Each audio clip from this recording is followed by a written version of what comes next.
ძილის მიდრეკილება, გაშტერება და სიგიჟის ლტოლვა. ეს ბერძნული ენიდან ნარკომანიის პირდაპირი თარგმანია. საქართველოში ნარკომანიის წინააღმდეგ ბრძოლის დღედ 26 ივნისია მიჩნეული და აქტიური საპროტესტო აქციებიც ამ დღეს იმართება. თუმცა პრობლემის აქტუალურობის გამო სხვადასხვა ღონისძიებები მთელი წლის განმავლობაში ეწყობა. 17 მაისს ბათუმის თოჯინების თეატრში ახალგაზრდა მსახიობებმა სპექტაკლი აქცია ცხადში თუ სიზმარში დადგეს. სპექტაკლის ორგანიზატორები სტუდენტური გაზეთის სტუდ ნიუსის ხელმძღვანელები იყვნენ.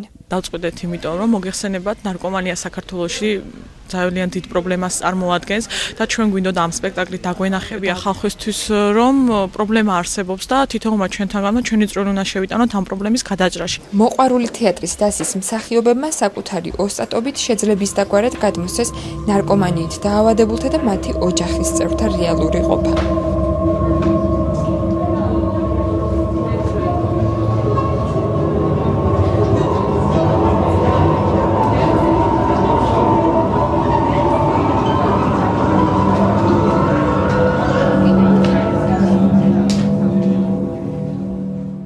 ძალიან ცუდია ნარკომანის შვილი და მინდოდა აი ჩემი სახით მეთამაშე ეს დედობა და დამენახა იმ ხალხზე, ვინც ამ საწამლოს ეკიდება, რომ არ მიიღოს ეს შხამი.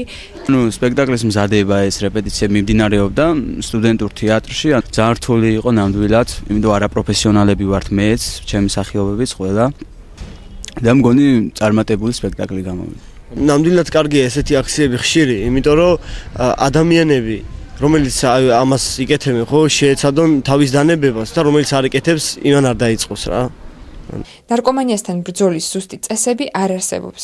ასევე ძალიან იშვიათია ამ დაავადებისაგან საბოლოოდ გათავისუფლება. ნარკოლოგიური ცენტრის